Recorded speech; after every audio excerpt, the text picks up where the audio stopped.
خالی ہو. دو چیزوں میں ڈیفینیشن درکار ہے، رحمت اور نعمت. رحمت اگر تربیت سے خالی ہو تو نعمت پروڈیوس کرتی، اور اگر آپ جاننے والے ہوں تو رحمت میں تربیت ہی نعمت ہے. نعمت فروٹ ہے، آؤٹ کم. رحمت انسٹیٹیوشن، رحمت کا نتیجہ نعمت ہے.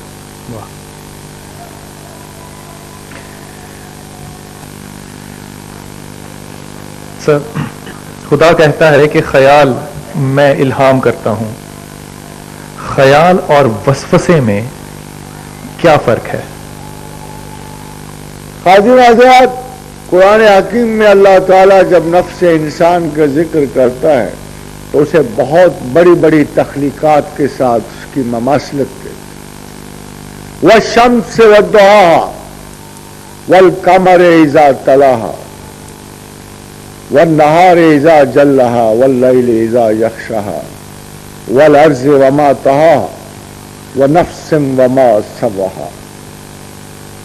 کہ سورج جسے ہم نے جلتا ہوا چراغ بنایا، چاند جس نے اس کا انعکاس لیا، دن جو سورج کی روشنی سے روشن ہوا، رات جو آرام و سکون کے لیے ہم نے تمہیں ڈھانپنے کے لیے بنائی، اور زمین جسے ہم نے زندگی کے لیے پھیلایا، پھر اس پہ نفس انسان کو تخلیق کیا. تو خداوند کریم کے نزدیک اس کا تخلیق کرنا بہت بڑی بڑی تخلیقات کے ساتھ تھا. اور پھر ارشاد فرمایا وَنَفْسٍ وَمَا سَوَّاهَا فَأَلْهَمَهَا فُجُورَهَا وَتَقْوَاهَا.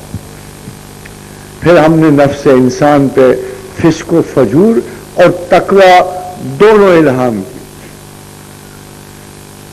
حاضر حضرات، قرآن کے نزدیک، اور ابھی وقت لگے گا، بہت سا عرصہ ایسا لگے گا جس میں انسانی سائنسز اس حتمی نتیجے پہ پہنچ سکیں گی کہ انسان سوچتا ہے کہ چنتا ہے. انسان نہیں سوچتا، انسان پہ خیالات کو الہام کیا جاتا ہے، اور الہام دونوں صورتوں میں کیا جاتا ہے. اب سوال یہ پیدا ہوتا ہے کہ آل سائنسز، آل نالجز، یہ علم و ادب، تمام تر یہ ترقی ہے انسان اور جس کے ذریعے ہم یہاں تک پہنچے ہیں، اگر الہامات کے چناؤ ہیں، وہ خیالات جو اللہ نے نیگیٹو اور پازیٹو دونوں صورتوں میں انسان پہ اتارے ہیں، اور پھر انسان میں صرف ایک نفس انسان میں صلاحیت ہے، وہ ان دونوں میں سے کسی ایک خیال کو چنتا اور اپناتا ہے. تو قرآن کا تھیسس جو ہے آئیڈیاز کے بارے میں، مگر یہ بھی میں آپ کو بتا دوں کہ یہ انٹرپریٹیشن میری اس آیت کریمہ کی ہے.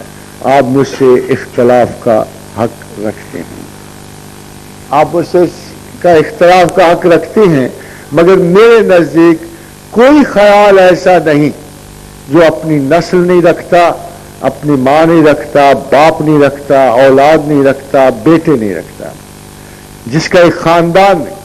اور جب ایک خیال انسان کی زندگی یا ذہن میں اتارا جاتا ہے تو پورے خاندان سمیت آتا ہے.